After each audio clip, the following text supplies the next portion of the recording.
नमस्कार. आज आपण बघणार आहोत की ढोकळा तर आपण नेहमीच बनवतो, पण हिरवे वाटाणे घालून ढोकळा कसा बनवायचा ते बघूया. यासाठी मी घेतलेले अर्धी वाटी हिरवे वाटाणे, 4 लसणीच्या पाकळ्या, 1 मिरची. याची आता आपण बारीक पेस्ट करून घेऊ. बारीक पूर्ण करून घेऊ पेस्ट. ही बघा अशी. मी आता त्यासाठी 1 वाटी बेसन घेतलेलं आहे. 1 वाटी बेसन असेल तर अर्धी वाटी हिरवे वाटाणे घ्यावे.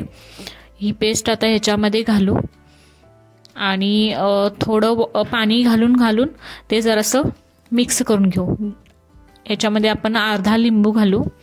लिंबूमुळे टेस्ट चांगली येते.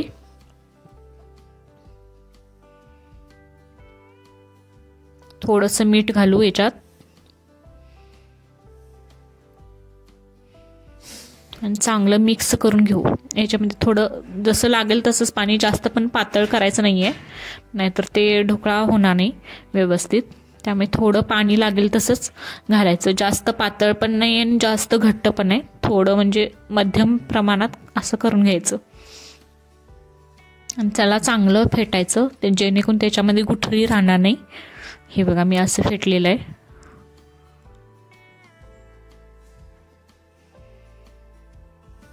पूर्णपणे व्यवस्थित त्याला चांगलं फेटून घ्यायचं.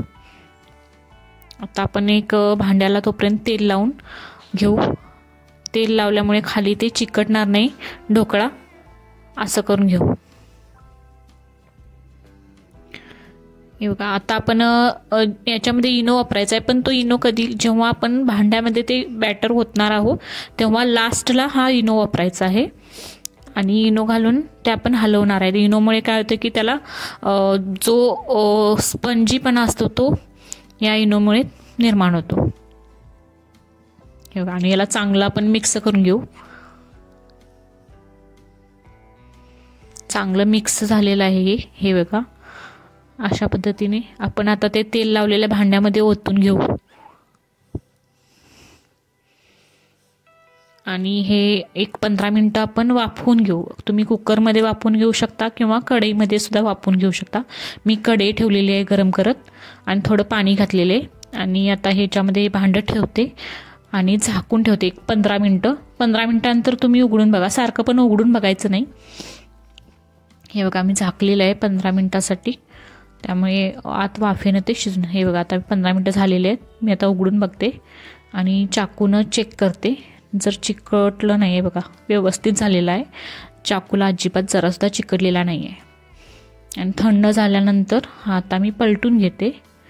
हे बघा व्यवस्थित निघलेलं आहे. हे बघा किती स्पंजी झालेलं आहे. फक्त 1 वाटी बेसनाचाच इतका होऊ शकतो. तुम्ही करून बघा. याच्यात आपण पीस कापू. हे बघा किती सहजपणे याचे पीस कट होत आहेत. याची चव ही वेगळी लागते.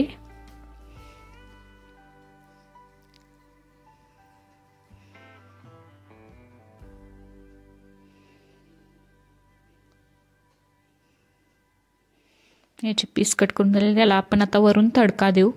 मी यासाठी 2 चमचे तेल घेतलेले. तेलामध्ये तेल गरम जास्त झाल्यानंतर त्याच्यामध्ये जिरे मोहरीची फोडणी टाकते. 1 हिरवी मिरची आणि कढीपत्त्याची पाने. हे चांगलं कडकडून घ्यावं तेल. ते ढोकळ्याच्या वरती ओतावं.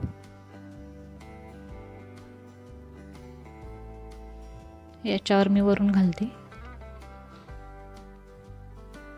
याने खमंगपणा याला येतो. याला आपण व्यवस्थित सगळीकडे पसरून घेतो.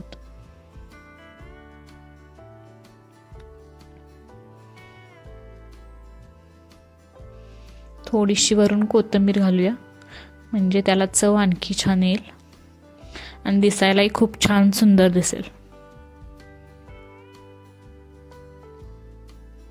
हे बघा आपला हिरव्या वाटाण्यापासून किती छान ढोकळा तयार झालेला आहे. तुम्ही पण करून बघा. जर व्हिडिओ तुम्हाला हा आवडला, रेसिपी आवडली तर कमेंटमध्ये सांगा आणि प्लीज सबस्क्राईब करा.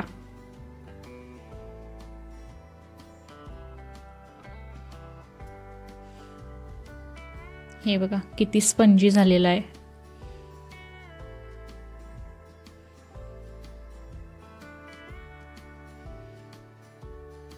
हा ढोकळा तुम्ही नाश्त्याला सकाळी खाऊ शकताय, टोमॅटो सॉससोबत किंवा हिरवी खोबऱ्याची चटणी वगैरे त्याच्यासोबतसुद्धा खाऊ शकताय.